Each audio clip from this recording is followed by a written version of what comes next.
et Omar, il va nous parler donc de Hanubian.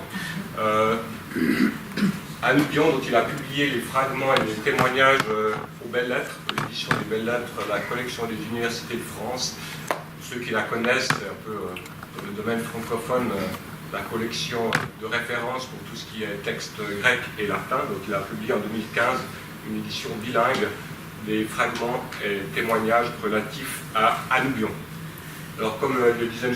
Antipas tout à l'heure, je crois qu'avant de recevoir l'invitation, peu d'entre nous avions seulement entendu le nom de Hanubian. D'ailleurs, dans le petit résumé de la conférence, Paul Schubert posait la question: Hanubian a-t-il seulement existé?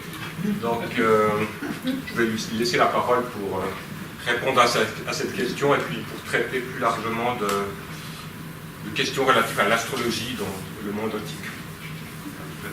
Merci beaucoup, Pierre. Bonsoir à tout le monde et merci à Pierre Felke pour sa gentille présentation. Vous aurez remarqué que parmi ses nombreuses qualités, il a cette capacité de présenter un mulet vieillissant comme un cheval de course. Voilà. Alors, donc, ce soir, vous êtes venus entendre parler d'astrologie et je soupçonne que quelques-uns parmi vous s'attendent à ça. Alors, détrompez-vous, il n'y aura pas Madame Soleil, il n'y aura pas Elisabeth Tessier.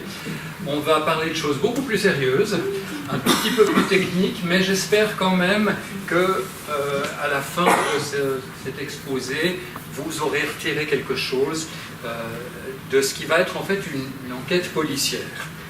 On va faire un travail de détective, et cette enquête, elle commence avec le corpus delicti qui est ce papyrus de Genève. En fait, tout est parti dans les années 2008-2009 par là, quand on était en train de préparer ce qui est devenu le 4e volume des papyrus de Genève, avec une petite équipe du Fonds national suisse. Et j'avais confié justement à une de mes collaboratrices ce papyrus. Et ben, elle a eu de la peine, elle me l'a rendu, et finalement, on s'est rendu compte qu'on avait une pépite d'or qui traînait dans nos dépôts à Genève. Et je vais vous en parler dans une seconde. Simplement, vous aurez remarqué qu'il y a une tache bleue ici. Gardez en tête cette sorte de Z en forme de Zorro, hein, parce qu'il va nous servir pour la suite. J'en dis pas plus pour l'instant.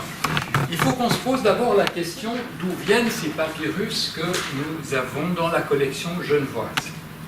Ces papyrus résultent de toute une série d'achats à partir de la fin du XIXe siècle jusque vers la fin du XXe siècle, mais je dirais le gros de la collection a été constitué à la fin du XIXe siècle par deux personnes. Édouard Naville, c'était un égyptologue, célèbre d'ailleurs, il était sur le terrain en Égypte, et c'est lui qui a fait une bonne partie des commissions pour son collègue helléniste, Jules Nicole, donc mon lointain prédécesseur à la chaire de grec de Genève. Édouard Naville achetait, et puis Jules Nicole constituait sa collection. Mais il faut voir dans quelles circonstances ça se passait à l'époque. Donc vous aviez Naville qui allait dans les magasins d'antiquités, il fouillait dans les tiroirs, mais il était en concurrence avec d'autres représentants, d'autres agents, d'autres collections. Donc Berlin, Londres, Paris, Dieu sait quoi, Vienne peut-être, avec comme conséquence, par exemple, ce cas où vous avez un contrat de mariage du IIe siècle avant Jésus-Christ, et vous voyez qu'on a un gros morceau dans la collection de Genève, mais une fois que ça a été publié, les savants de l'époque, là on était au début du XXe siècle, se sont rendus compte qu'il y avait un morceau à Oxford et un autre morceau à Munich. Alors ça a l'air tout à fait trivial, mais vous verrez que ça va nous être utile pour la suite. Un autre cas du même genre, c'est celui-ci. Je ne suis pas sûr que tout le monde sache ce que c'est qu'une blémiomachie. Blémiomachie, c'est un combat contre les blémies. Ça vous fait une belle jambe. Hein? Les blémies, c'est un peuple qui se trouve au sud de l'Égypte, donc si vous voulez en Nubie.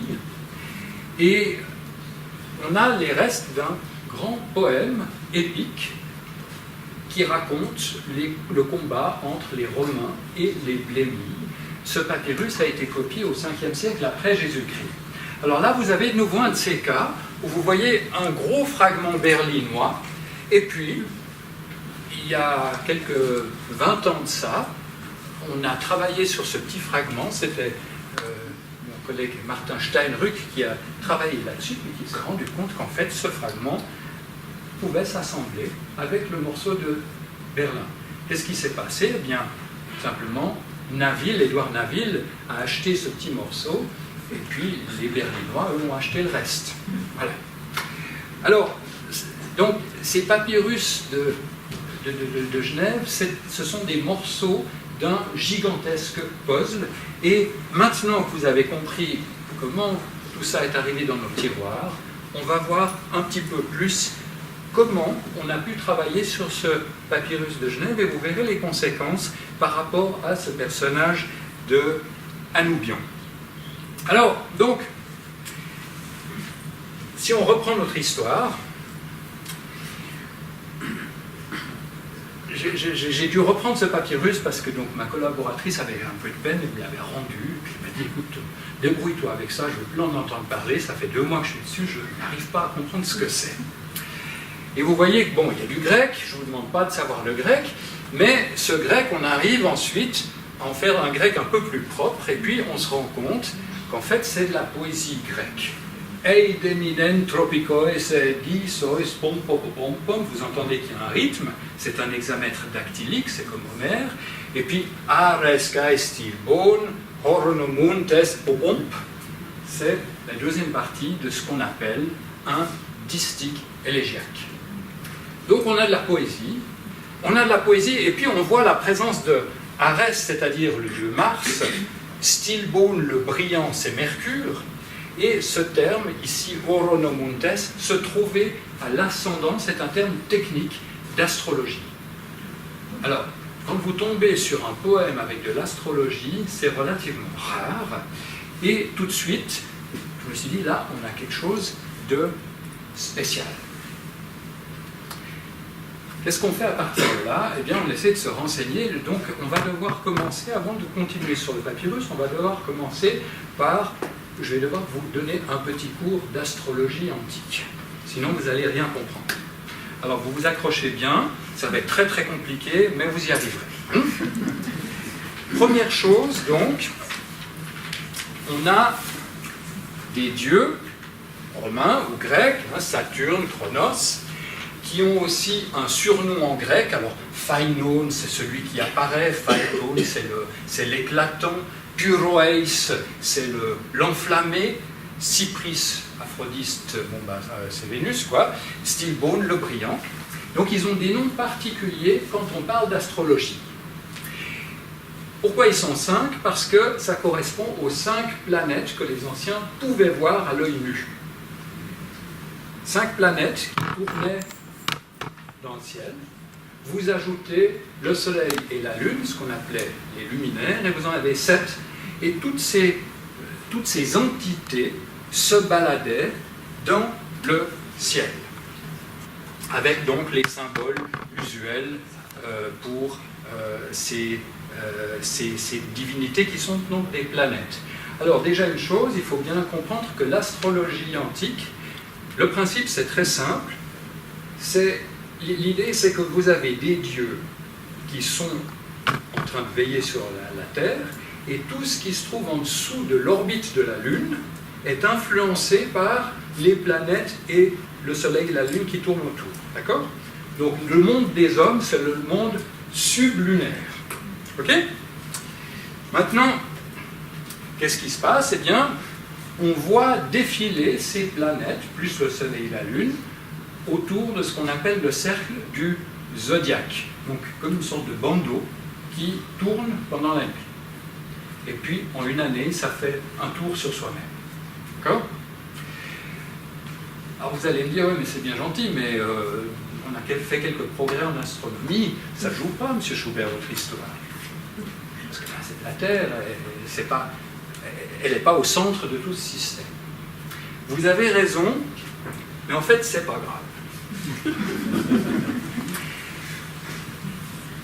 Dans l'Antiquité, on était dans un système géocentrique, donc avec la Terre au milieu. Vous voyez un manuscrit médiéval, enfin, ça c'est un imprimé médiéval, pardon, de la Renaissance plutôt, avec la Terre au milieu et le Soleil, parmi d'autres entités, donc la Lune et les planètes, qui tournent tous autour de la Terre.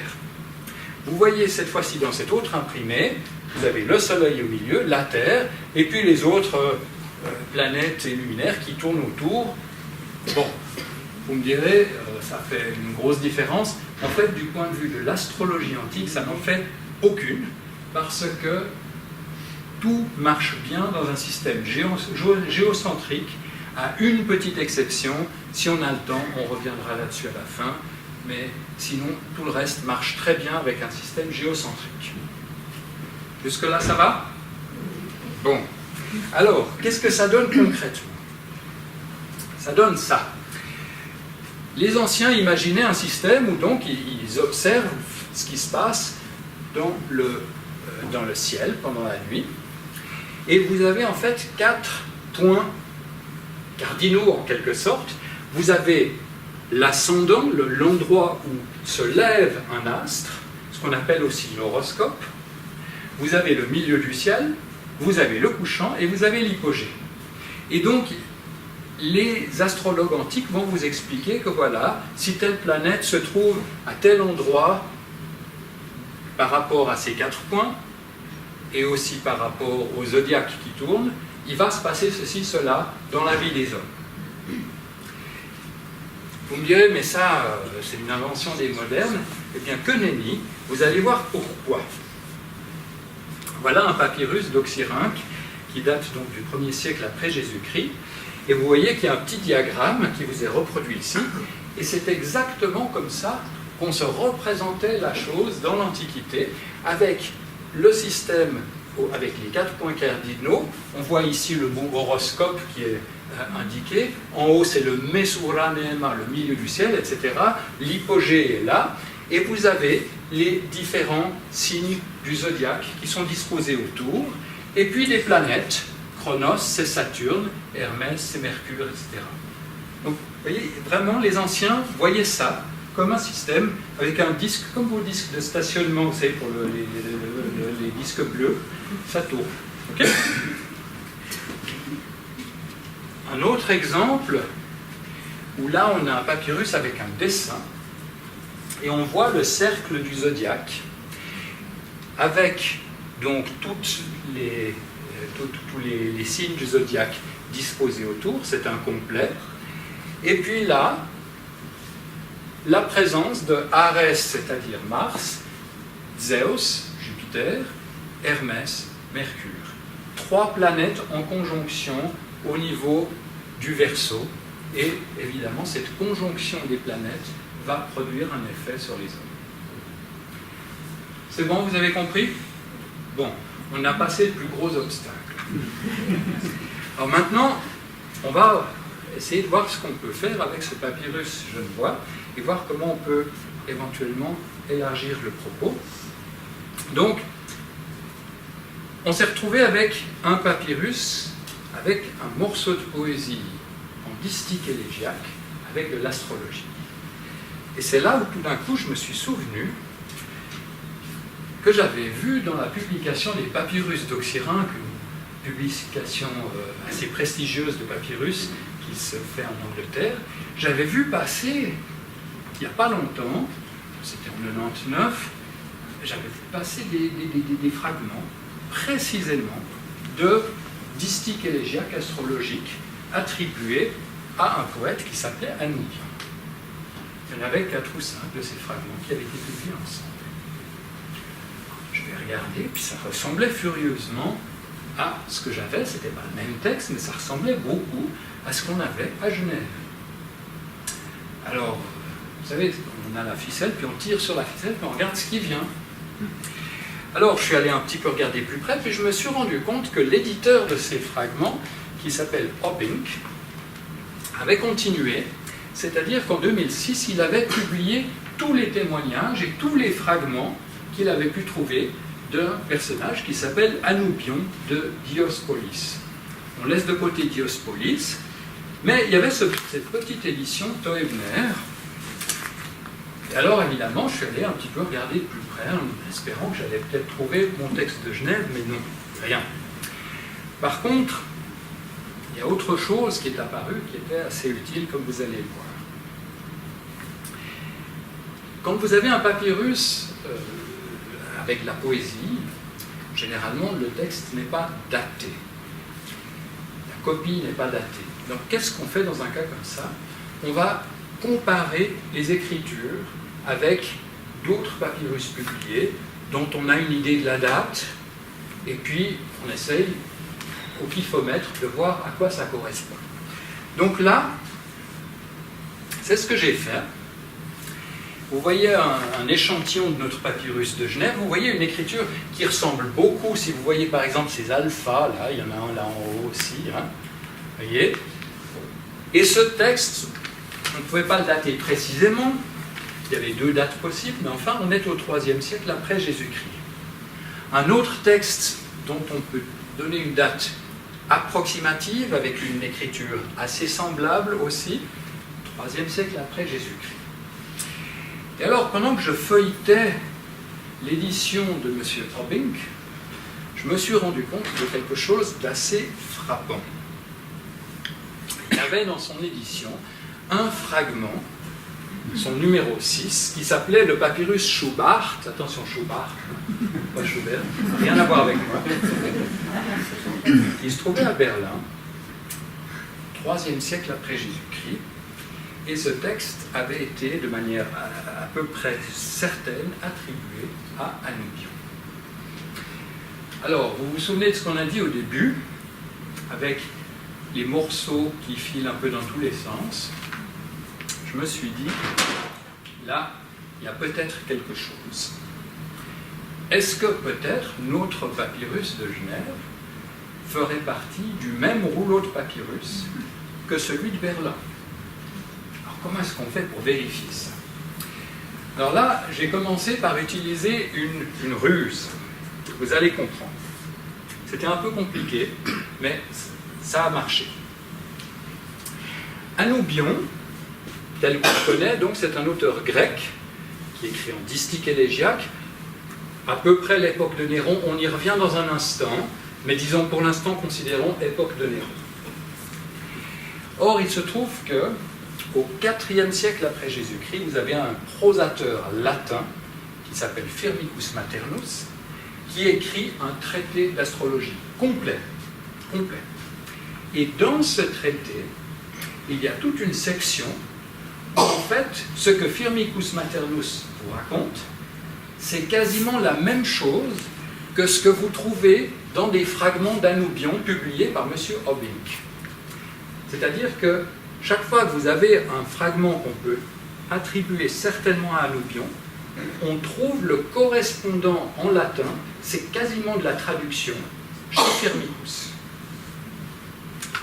C'est bien utile parce que ça veut dire que quand votre texte grec n'est pas très bien établi, quand il y a des trous, des lacunes, eh bien, vous pouvez essayer de boucher les trous à partir du latin.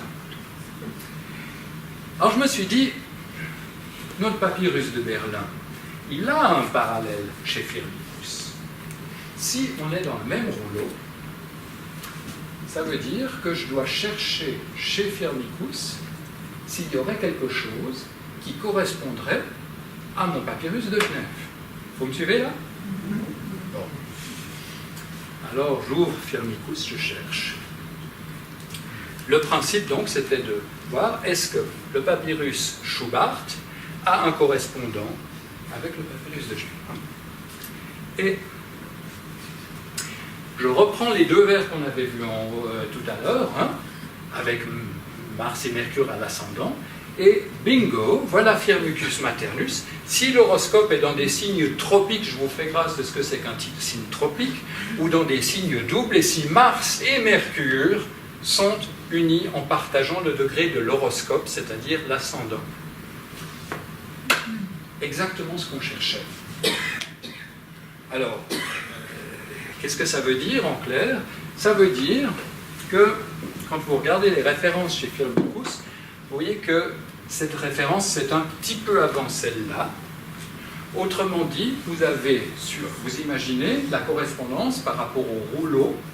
Vous avez le papyrus de Genève, et un peu plus loin, le papyrus de Berlin. Ça, c'était en tout cas le principe.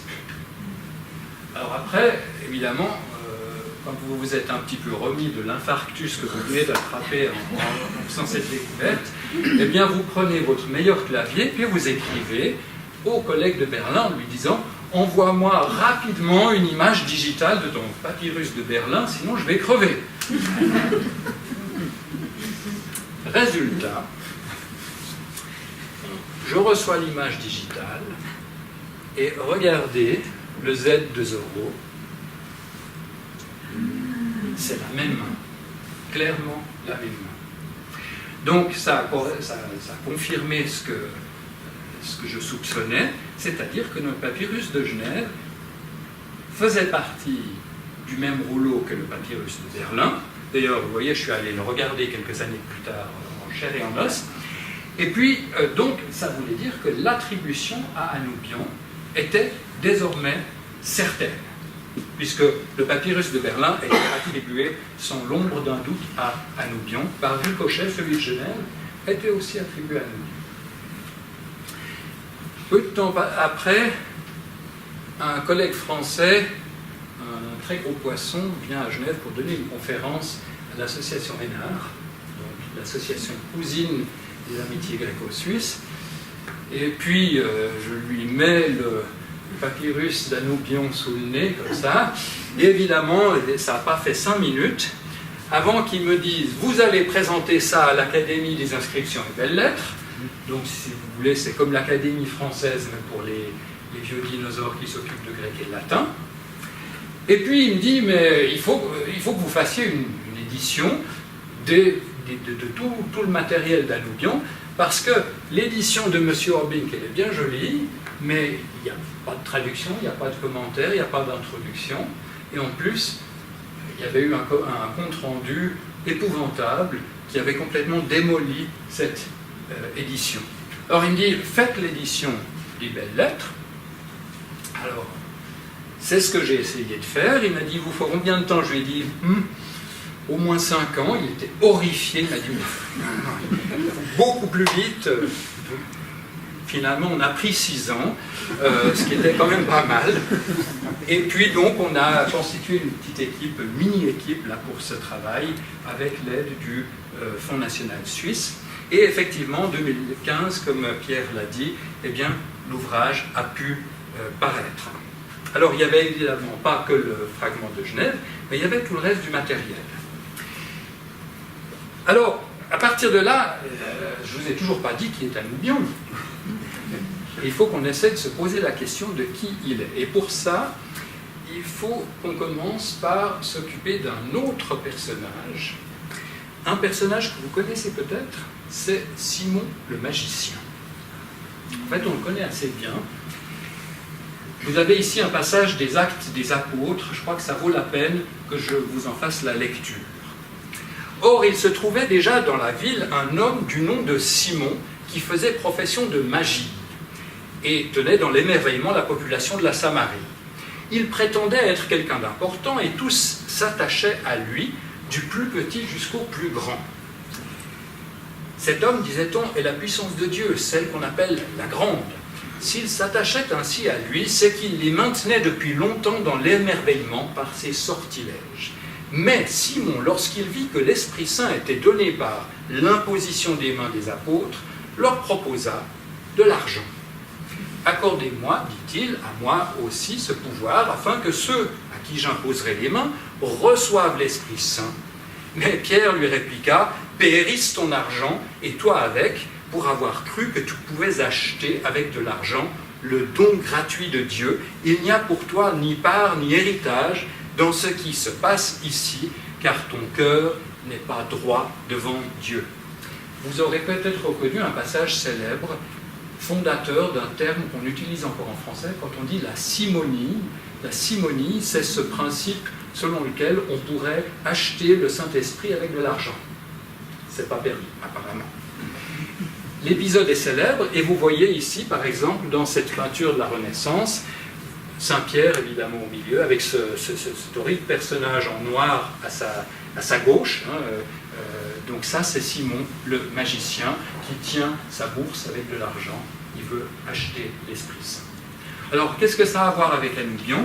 Eh bien, on va le voir dans un instant, mais il faut d'abord regarder une autre image, aussi de la Renaissance, un peu plus ancienne, où vous voyez de nouveau, cette fois-ci, Saint-Pierre. Il y a ce groupe de 3 personnes. Saint-Pierre, je crois que c'est celui-ci, avec le nimbe sur la tête. Il a Saint-Paul à côté. Et puis là, vous avez l'horrible Simon le magicien. Et en face, vous avez l'empereur Néron. Et ça, pour nous, c'est important parce que, donc, on sait que Saint-Pierre, le premier évêque de Rome, est plus ou moins contemporain de Néron. On n'a toujours pas Anubion, mais il arrive. Anubion arrive à travers un texte qui est ce qu'on appelle le roman du pseudo-Clément de Rome, le roman pseudo-clémentin. C'est une sorte de récit un petit peu arrangé des débuts du christianisme, avec justement la mission enfin tout le travail, disons, de propagation du christianisme par Pierre. Et ce texte s'est constitué entre le 2e et le 4e siècle après Jésus-Christ. C'est un truc qui s'est fait un petit peu par morceaux, si vous voulez. Et là, on a un passage qui va être pour nous extrêmement utile. Donc, vous vous souvenez, on avait l'apôtre Pierre. Voilà ce que nous dit ce texte. Pour ma part, je dis, notre maître Pierre, s'il ne savait pas qu'il est le seul à prévaloir sur le pouvoir de Simon le magicien, ne nous aurait pas envoyé avec l'ordre d'apprendre en secret les enseignements des Simons et de les écrire pour lui. Cependant, puisque le soir nous a surpris, partageons l'hospitalité et dormons. À l'aube, l'un des familiers de Bérénice vint nous dire que Simon avait levé l'ancre pour se rendre à Sidon, mais que ses disciples étaient restés. Appion Pleistonices, un citoyen d'Alexandrie formé comme grammairien, que j'avais identifié comme étant un ami à moi par mon père. Il y avait aussi Anubion de Diospolis, un astrologue, ainsi qu'Athénodore d'Athènes, qui s'adonnait à la philosophie épicurienne. Or, nous apprîmes donc ce qui s'était passé avec Simon, nous écrivîmes le tout dès l'aube, et le fîmes parvenir à Pierre, puis nous retournâmes à notre discussion. Voilà notre Anubion. Et vous aurez remarqué qu'il y a un petit problème d'orthographe. Là, il a 2 N, comme Appion à 2 P. Alors cet Appion d'Alexandrie, on le connaît bien, il a toujours un P dans son nom. Et ça devrait nous mettre la puce à l'oreille. C'est-à-dire que Anubion de Diospolis est très vraisemblablement un personnage semi-fictif, semi-légendaire. Et précisément, cette variante orthographique que vous trouvez dans les manuscrits est probablement là pour nous dire, attention, ce personnage il est inventé dans ce roman pseudo-clémentin. N'empêche que c'est le point d'ancrage que nous avons pour situer Anubion. Anubion, c'est probablement un nom de plume. Derrière Anubion, vous reconnaissez bien sûr le dieu égyptien Anubis. Donc, c'est quelqu'un qui se réclame de l'Égypte ancienne parce qu'il est astrologue.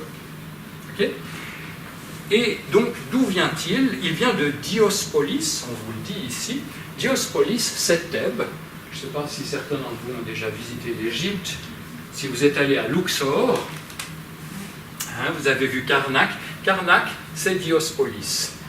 Avec Luxor, donc au centre-ville, vous avez les restes d'un camp romain, vous reconnaissez le colosse de même nom. Donc, c'est de là que viendrait notre Anubion.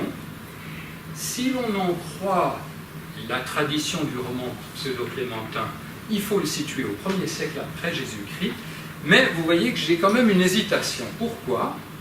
Parce que dans tous les papyrus que nous avons d'Anubion, il n'y en a pas un seul qu'on puisse dater avant la fin du 2e siècle.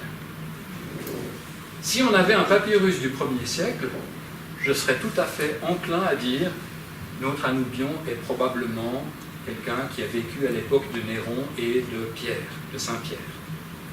Mais là, vu cette tradition un peu louche du roman pseudo-clémentin, il est possible qu'on les fait en quelque sorte remonter en arrière, mais qu'il ait vécu en fait à la fin du 2e, peut-être même au début du 3e siècle après Jésus-Christ.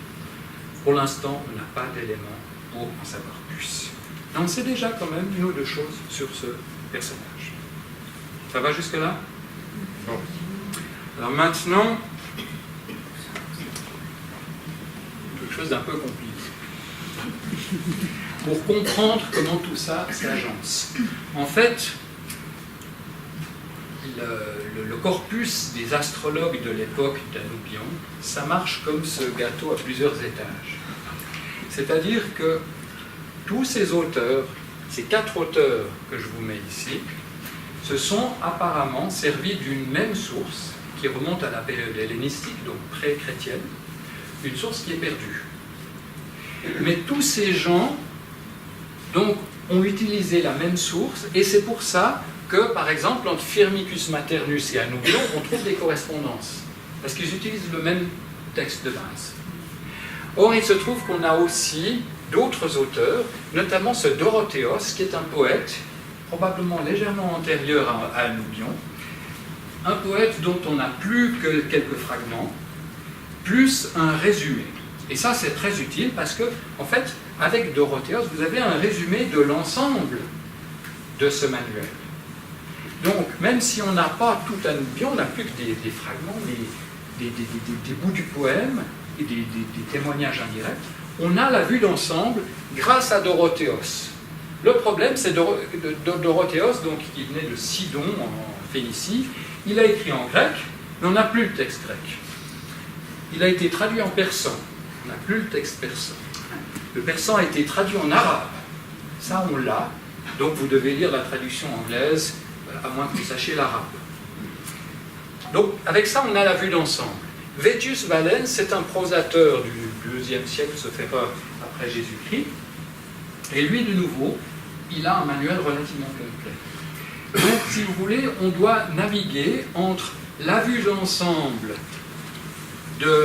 d'autres auteurs, et puis les fragments d'Anubion, et puis essayer de remettre tout ça en place pour voir comment ça tient ensemble. Et donc, par endroits, vous avez des fragments de papyrus qui correspondent à Anubion, et où vous trouvez la correspondance chez Firmicus, c'est ce que je vous avais montré avant. Donc vous imaginez, c'est un tout petit peu compliqué à travailler avec ce type de source. À partir de là, on n'a toujours pas touché au contenu, à la substantifique moelle d'Anubion. Qu'est-ce qu'il nous raconte? Alors, on va prendre un cas, à titre d'exemple, on va commencer avec un cas. C'est celui-ci, c'est un fragment donc, où on va vous faire une prédiction. Donc le principe, c'est toujours un peu le même. On a ce qu'on appelle une protase et puis une apodose. La protase, c'est si il se passe ceci dans le ciel, et l'apodose, c'est le résultat. Voilà ce qui va se passer sur Terre chez les hommes. Donc tout ça est un peu codé. Si tu trouves l'enflammé Puroeis, c'est Mars, Mercure, placé comme maître du signe nuptial dans les lieux que j'ai annoncés. Signe nuptial, alors là je vous passe tout le détail, mais de nouveau, dans le cercle du ciel, eh bien, il y avait un signe du zodiaque qui était identifié à des prédictions liées au mariage. Donc c'était ce qu'on appelait le signe nuptial. Donc quand vous avez Mars dans ce signe nuptial, vous voyez le résultat, la violence aura part à cette naissance de la main d'un être inférieur, d'un vil esclave ou d'un pauvre. Alors, ça vous montre déjà une chose, c'est qu'en fait, il y a un lien étroit entre la divinité ou la planète et l'effet produit. Mars est un dieu qui produit des effets négatifs. Donc quand vous avez Mars qui se trouve quelque part, il faut toujours vous méfier de lui. Par contre, si vous avez par exemple Jupiter, c'est bien. Saturne, c'est moins bien, etc. Donc voilà un peu comment les choses fonctionnent. Et puis vous pouvez voir la suite de ce même fragment. Ça, c'est donc un papyrus, c'est pas le papyrus de Genève, c'est un papyrus d'Oxyrhynque. Donc si c'est Cypris, donc Vénus qui est maîtresse du signe nuptial, la jeune fille perdra sa virginité dans les fêtes bachiques et les célébrations nocturnes. Alors vous voyez, là c'est intéressant parce que on est dans un système astrologique qui s'inspire de manuels dont l'origine est en fait probablement égyptienne. Ça a été adapté au grec, mais ça a été tellement bien adapté au grec que finalement, les événements qui vous sont produits ici sont des événements très typiquement grecs. C'est exactement le même genre d'événements qu'on s'attendrait à trouver, par exemple, dans une comédie de Ménandre au IIIe siècle avant Jésus-Christ, au IIIe siècle avant Jésus-Christ. Donc, si vous voulez, le système se réclame de l'Égypte ancienne, mais il est adapté aux Grecs. Regardez maintenant cette autre prédiction. Si le resplendissant, donc c'est Mercure, se trouve être placé comme maître dans ce lieu, comme je l'ai dit clairement aussi dans ce qui précède, il introduit certainement de grands procès, des cris et des jugements, mais c'est pire si l'enflammé, Mars, est présent avec Hermès, donc Mercure. Alors, vous voyez, Mercure, Hermès, c'est un dieu qui est notamment dans la mythologie grecque associé à tout ce qui est rhétorique. Si vous lisez l'hymne homérique à Hermès, par exemple, vous voyez le petit Hermès qui est déjà en train de devoir se défendre contre une accusation de son grand frère Apollon devant Zeus. Et vous voyez ici qu'il va avoir une influence directement dans un domaine qui lui est proche, ce sont les procès. Et vous voyez très bien comment, quand Mars, divinité négative, entre en scène, eh bien, Mars va rendre l'effet négatif. Donc c'est un système extrêmement logique, cohérent d'une certaine manière. On regarde un petit peu selon les paramètres où se trouvent les divinités, et puis on vous construit des dizaines et des dizaines de prédictions. Vous allez avoir une autre façon d'aborder les choses, et ça c'est quelque chose qu'on trouve toujours chez Zanobion, mais là on n'est plus dans un papyrus, on est dans une sorte de résumé qu'on a retrouvé dans un manuscrit qui se trouve à Venise. Il y a deux copies, du XIVe et du XVe siècle, et là vous n'avez plus la poésie, vous avez seulement un texte en prose, mais avec un catalogue qui vous donne le survol de toute une série de prédictions, avec notamment des prédictions avec ce qu'on appelle des trigones. Qu'est-ce que c'est que ça? Bon, trigone, triangle, le principe est simple, c'est que on regarde la position de deux planètes dans un rapport triangulaire, c'est-à-dire, par exemple, vous aurez une planète ici et une planète là. Et puis ce triangle, vous pouvez l'avoir à peu près n'importe quel endroit du cercle du zodiaque. Alors, les positions dites en aspect trigone, ce sont des bonnes positions. L'effet doit être positif.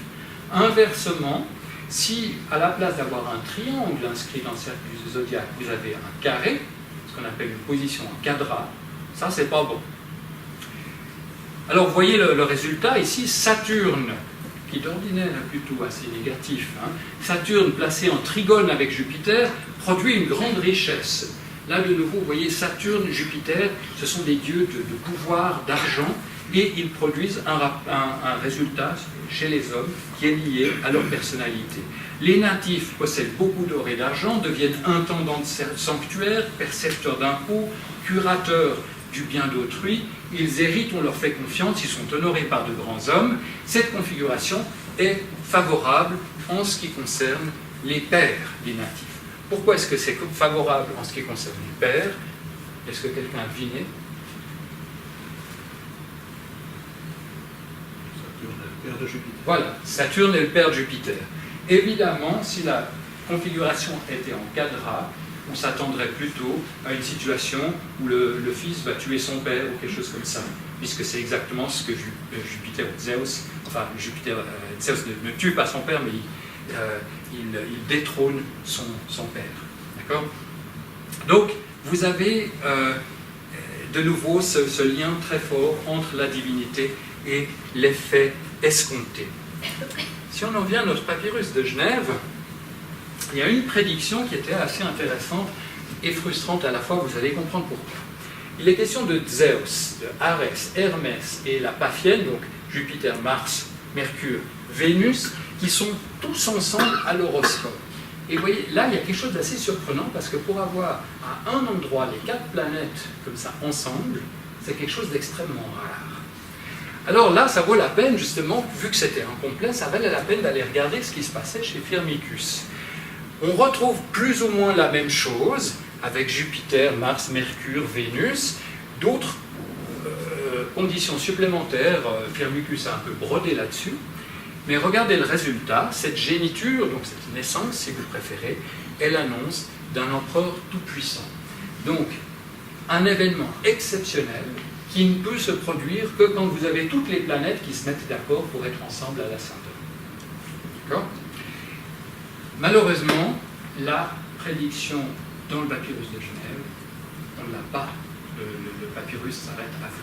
C'est bien dommage, mais ça vous montre un petit peu le genre de choses qu'on peut espérer trouver. Alors, nos Égyptiens qui habitent donc l'Égypte romaine, ce sont à la fois des Égyptiens et des Grecs, si vous voulez. Le texte qu'on examine actuellement, c'est du grec, donc on a affaire à des gens cultivés, qui ont appris à l'école à lire le grec, qui ont été formés avec Homère et d'autres auteurs classiques aussi, mais ils travaillent sur un système égyptien. Et il faut se demander maintenant ce qu'on a comme autres éléments qui nous permettraient peut-être de mieux cerner l'activité de ces astrologues pour comprendre dans quel contexte un Anoubion a pu travailler. D'abord, essayez d'imaginer si vous devez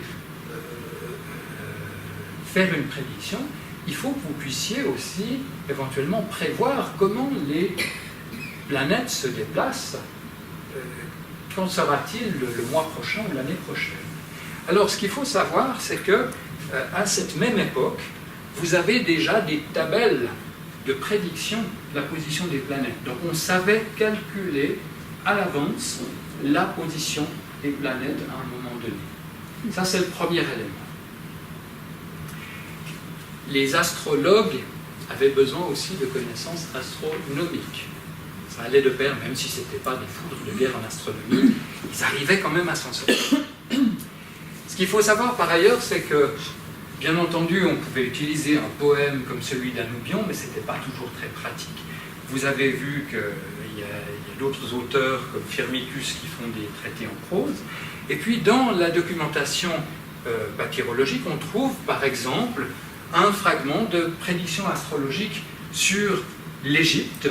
Donc, il y a toute une foison de textes dont on n'a plus que des traces, si vous voulez. Les auteurs qui nous sont parvenus sont très rares par rapport à tout ce qui s'est produit.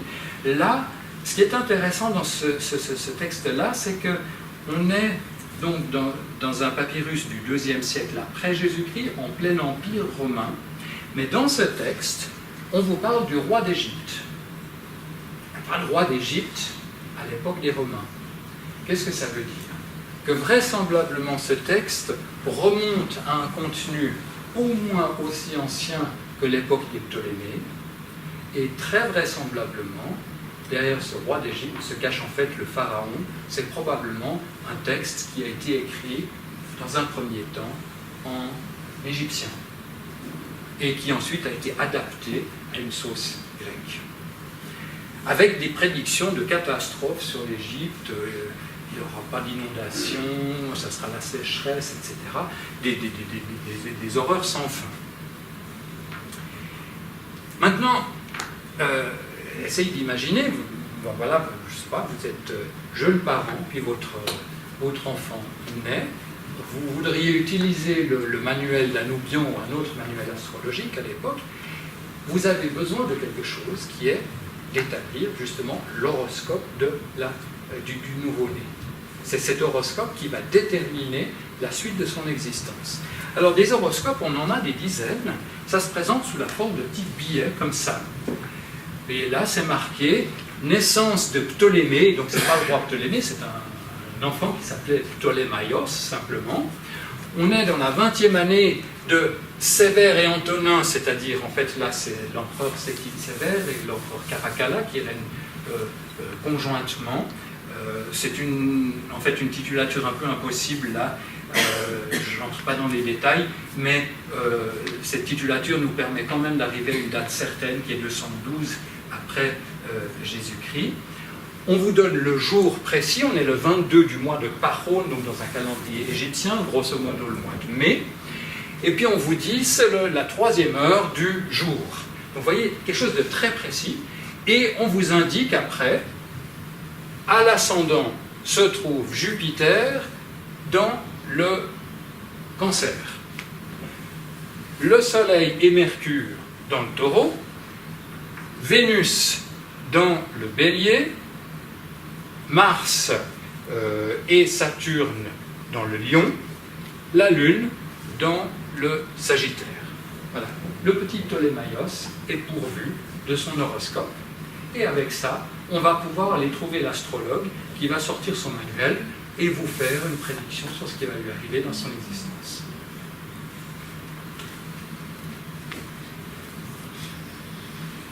Voilà un autre exemple d'un horoscope, on ne va pas le lire dans le détail, mais ce qui est intéressant ici, c'est que regardez la date, on est en 350 après Jésus-Christ. Donc à une époque où le christianisme est en train de devenir vraiment dominant en Égypte, on est après la mort de Constantin, et vous voyez que l'astrologie continue allègrement à être pratiquée en Égypte. Ça, c'est un cas intéressant parce que c'est une des très très rares lettres privées où on voit des gens se servir de l'astrologie dans leur correspondance. Donc cette lettre dit « N'oublie pas la commande des 3 plats, 2 grands et 1 petit », bon ça c'est des détails, hein, des bagatelles, « Rejoins ton ami lorsque la lune sera dans le Sagittaire à la 4e heure, elle y arrive le 12 du mois de Thoth, elle y reste encore le 13 et le 14 jusqu'à la 7e heure, c'est à 16 heures qu'il te faut rejoindre ton ami. » Donc vous voyez, là, ça suppose que l'expéditeur de la lettre devait disposer d'une de ces tabelles qu'on a vues avant pour pouvoir dire, mais voilà, tel as, en l'occurrence c'est la Lune, va se trouver dans le Sagittaire tel jour. Et c'est un moment favorable. Il ne faut pas faire les choses à un autre moment. Alors, je vois que j'aurai même encore 5 minutes pour vous montrer quelque chose d'autre, mais je voulais quand même... J'allais presque m'arrêter là, avec ceci, juste pour vous rappeler que l'astrologie a aussi sévi dans notre actualité moderne, puisque vous reconnaissez Nancy Reagan, qui influençait les affaires de son mari avec son astrologue. Mais je voulais revenir peut-être, puisque j'ai le temps, je voulais revenir sur encore un point. Vous vous souvenez que je vous avais dit que, en fait, notre système héliocentrique ou géocentrique, dans le fond, ça ne fait pas de différence pour les astrologues. Alors, je vais vous montrer quand même un cas extrêmement intéressant. On va sortir d'Anubion, mais où on va voir comment l'astronomie et l'héliocentrisme va avoir un impact sur un aspect lié à l'astrologie et à la mythologie. Et pour ça, il faut qu'on regarde un autre papyrus. C'est un papyrus d'Oxyrhynque, où vous avez un récit de l'apothéose de Poppaea Sabina. Donc, Poppaea Sabina, c'est l'épouse de l'empereur Néron. Si on en croit Tacite, historien, Néron, dans un coup de colère, aurait donné un grand coup de pied dans le ventre de sa femme, qui était enceinte jusqu'au bout. Moralité, elle en est morte. Dans ce texte, donc vous voyez juste les misérables fragments, vous avez un poème où on vous raconte comment Sabina Poppaea reçoit la visite de la déesse Aphrodite qui arrive sur son char, qui lui dit « Maintenant tu vas venir avec moi, on va monter au ciel. » Poppaea dit au revoir à son mari, elle est en larmes, elle se lamente et tout, « Adieu, je dois y aller. » Elle monte au ciel et elle est accueillie parmi les dieux. Une apothéose. Alors donc quelque chose de beaucoup plus positif que ce que nous raconte Tacite, mais là où c'est intéressant, c'est que regardez, vous avez elle est arrivée au ciel et on vous dit les astres brillants, bondissants, bon, il y a un petit trou, et Mars, involontairement, glissa vers l'ouest. Donc Mars est tellement content, il s'en coupe, il glisse. Qu'est-ce qui s'est passé? Quelqu'un a une idée? Là, on a un phénomène astronomique, ce qu'on appelle la rétrogradation de Mars. L'orbite de la Terre est plus rapide que celle de Mars. Et ça crée un effet d'illusion d'optique dans le ciel. Quand on regarde passer la planète Mars, on a l'impression qu'elle fait comme ça, et qu'elle repart. Et c'est un phénomène qui est tout à fait observable par les astronomes modernes. D'accord ? Donc là, vous voyez comment l'astronomie, finalement, influence aussi un épisode qui relève quasiment de la mythologie. Bon, c'est historique, Sabina Popea a existé, mais elle est placée dans un contexte mythologique de montée au ciel, transformation en déesse, etc. Et vous voyez comment, en fait, les deux choses sont tout à fait compatibles. Il n'y avait pas de clivage entre l'astrologie et l'astronomie, en tout cas rien de très net à l'époque. Voilà, alors avec ça, je peux maintenant revenir sur Nancy Reagan et vous remercier de votre patience. Si vous avez des questions, évidemment, je suis prêt à y répondre.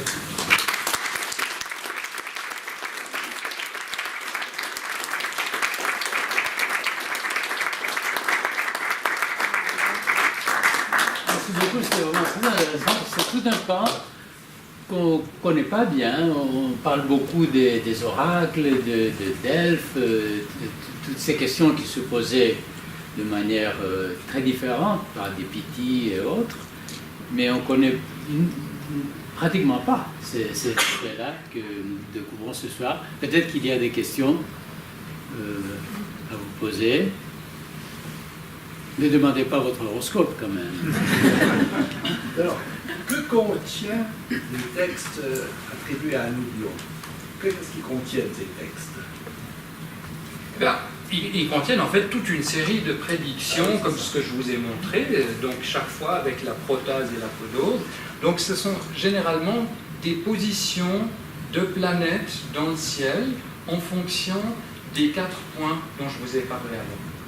Et puis ensuite, les conséquences. Alors ça peut être toutes sortes de choses, ça peut être une influence sur, par exemple, la famille, vous aurez des enfants ou vous n'aurez pas d'enfants, vos parents mourront à tel moment, ça peut être des choses comme ça peut être des prédictions relatives à la richesse, aux honneurs, à la santé, au voyage, toutes les questions que se posaient en fait les habitants de l'Égypte gréco-romaine. Et on a d'autres systèmes de prédiction. Par exemple, on avait des systèmes qui fonctionnaient plutôt sur des séries de questions, et puis il y avait 10 fois plus de réponses que de questions. Et il fallait tirer des numéros, puis on arrivait à la bonne réponse. Et en fait, on se rend compte que les préoccupations sont exactement les mêmes que dans le système astrologique.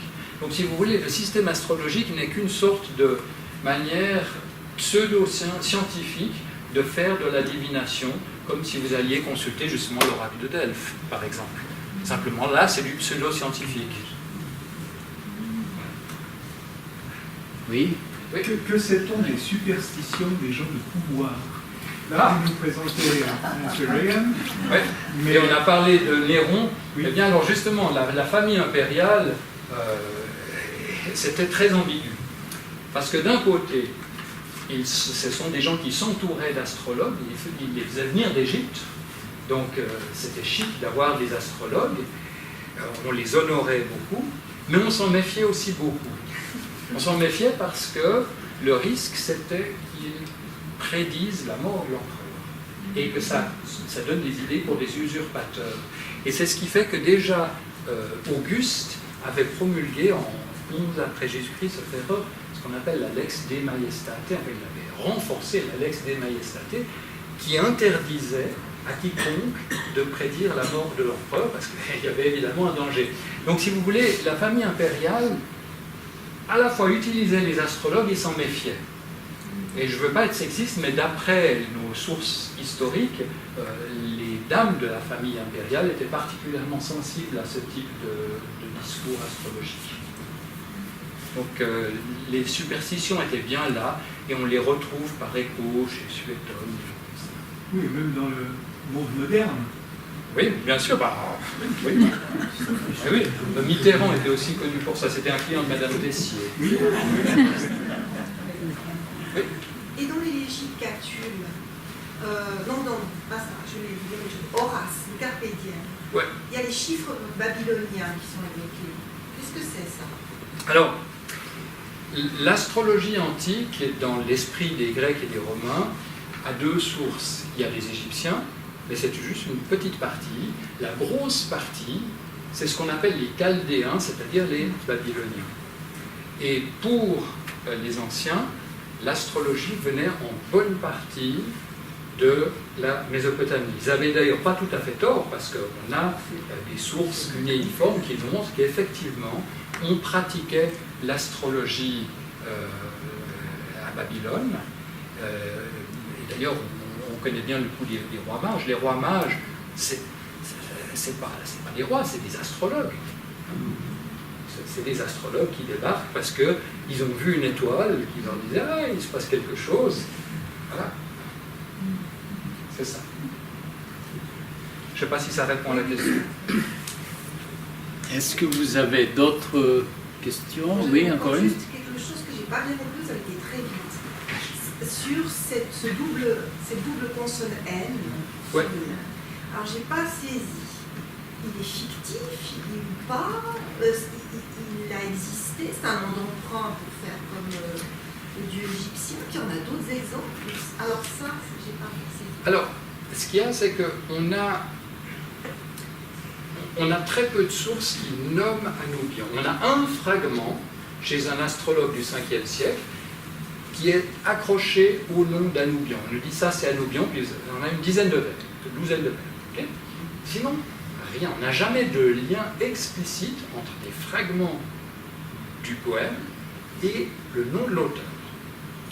Tout ce qu'on a, c'est en fait un roman, une fabrication, un récit romancé du travail de Pierre, où apparaît Anoubion. Et comme par hasard, cet Anoubion, il a une drôle d'orthographe. Alors il y a Anoubion avec 2 N, il y a Apion avec 2 P, et il y a une romaine qui s'appelle Matidia avec 2 T. Et je peux me tromper, mais j'ai l'impression que l'auteur est en train de nous donner un signal que c'est comme si c'était un vrai personnage, mais pas tout à fait. Je ne suis pas sûr, peut-être que Anoubion a vraiment existé sous l'empereur Néron, mais on ne peut pas être sûr, simplement. Il faudrait qu'on trouve un papyrus du 1er siècle, ce qu'on n'a pas. Vous avez encore l'espoir de trouver d'autres fragments? Bien sûr. On en trouve encore. Ça, je ne peux pas vous dire. Mais je ne sais pas maintenant, on ne peut pas demander avec Internet de savoir qui y a encore. Mais il y a des montagnes de textes qui sont encore inédits, qui attendent simplement qu'on les examine. Vous voyez, ce papyrus de Genève, il traînait dans la collection depuis plus d'1 siècle. Et on ne savait pas qu'on l'avait. Et puis il a fallu qu'on mette le nez dessus pour se dire... Donc il y a peut-être, et c'est pour ça que je garde un espoir. Est-ce qu'on a une idée de qui pourrait utiliser un poème comme celui d'Anoubion? C'était juste une curiosité réservée à quelques initiés, ou bien c'est un usage Je pense que ça devait s'adresser quand même je dirais, à des élites culturelles, parce que le gros de la population de l'Égypte parle égyptien à l'époque romaine. Ils sont pas, la plupart des gens ne lisent pas le grec, mais les mêmes gens qui lisaient, je sais pas moi, les poèmes de Sappho à Oxyrhynque, où on a trouvé des fragments de Sappho, ces mêmes gens devaient être capables de lire un poème d'Anoubion. Mais ça doit être une frange très très petite de la population, des gens qui se considéraient comme, en fait, culturellement des Grecs, qui se réclamaient de la Grèce classique. Ouais. Mais on n'en sait pas plus. Le rapport entre les textes écrits en grec et en latin, parce que, par exemple, Galien est médecin, mais à Rome, il est écrit en grec, parce que la médecine, ça s'écrit en grec. Est-ce que c'est pour ça qu'on écrit l'astrologie d'abord en grec? Alors, disons, l'astrologie est une spécialité égyptienne. L'Égypte reste un pays hellénophone jusqu'à l'arrivée des Arabes. De toute manière, j'entends en termes de... Je dis hellénophone en termes de communication écrite, même s'il y a un substrat oral qui est égyptien. Mais le latin a très très peu de prise en Égypte. 2% de nos papyrus sont en latin. Donc c'est une frange de la population qui sait le latin. Les choses changent à partir du IVe siècle, quand il y a la fusion, enfin quand il y a le déplacement de la capitale de l'Empire à Constantinople. Là, on voit beaucoup plus de mélange, et c'est peut-être pas un hasard si c'est à ce moment-là que Firmicus se met à faire une version latine, justement. Mais pas en Égypte, à ma connaissance. Je ne sais pas si ça répond à la question. Oui, mais c'était... Ouais. Si le poème avait été écrit dans un autre endroit... Est-ce que ça aurait été écrit en grec aussi? Alors, par exemple, Dorothéos, qui écrit quelque chose de semblable, et qui est aussi en grec, mais il vient de Sidon, on est en Phénicie, on est de nouveau dans une région hellénophone. On n'a pas, à ma connaissance, de poème astrologique en grec venant de la partie occidentale de l'Empire. Mais alors, est-ce qu'il y a une importante littérature en égyptien alors importante, disons, on a des traces de textes astrologiques en ce qu'on appelle en démotique, c'est-à-dire c'est l'égyptien dans une écriture cursive pour la période ptolémaïque, mais ce sont des choses qui sont encore relativement peu visibles parce que beaucoup de ces textes n'ont pas encore été publiés. Ils attendent d'être publiés. Et ça risque de changer un peu notre façon de voir les choses. Ouais. Mais il y a des sources en langue égyptienne de la période ptolémaïque. Oui. Mais pas avant, pas plus ancien. On n'a pas trouvé dans les... Tellement. Et ça pose un problème parce que justement, on ne sait pas très bien si ce matériel est venu à travers les Perses qui sont arrivés en Égypte à partir de la fin du VIe siècle ou s'il y avait déjà une tradition plus ancienne en Égypte. On ne sait pas. Merci. Question encore? C'est une... Oui, encore. J'avais juste encore une question à propos des traités des astrologues que vous nous avez présentés en forme de tourte. Et comment on sait que chacun de ces traités se basait sur un même texte qui est perdu et que les différents traités n'ont pas eu des influences entre eux? Alors, bon, ça c'est une grosse question, mais je prends par exemple le cas d'Anoubion et Firmicus. Pendant longtemps, on a pensé qu'en fait Firmicus avait utilisé Anoubion. C'était tellement proche, on s'est dit, il s'est servi d'Anoubion. Et c'est seulement il y a une dizaine d'années de ça que quelqu'un a regardé de plus près et s'est rendu compte que ça ne jouait pas, déjà parce que Firmicus ne cite jamais Anoubion. Le seul endroit où on croit voir Anoubion, c'est un mirage, il y a une corruption dans le texte. Et puis, par différents recoupements, en montrant ce que l'un dit, que l'autre ne dit pas, etc., on arrive à montrer qu'en fait, ils ne peuvent pas se servir l'un de l'autre. Ce n'est pas possible. Donc, on postule l'existence d'une source commune, et pour les autres, c'est la même chose, en fait.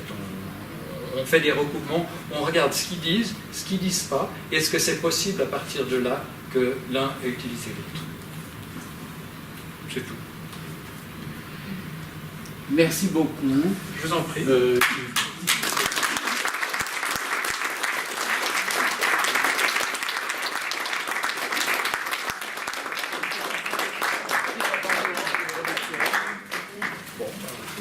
Merci beaucoup. Je les boirai à votre santé. C'est très intéressante conférence. Et je vous invite à boire et à prendre un petit mezé à côté, un verre de l'amitié. Et s'il y a des personnes qui ne font pas partie de notre association, c'est peut-être l'occasion de vous dire que vous pouvez vous inscrire en visitant le site, notre site, amitié-gréco-suisse, ou bien par un bulletin ou par un téléphone. Tout est possible. Merci beaucoup. Je vous invite à la suite. Merci.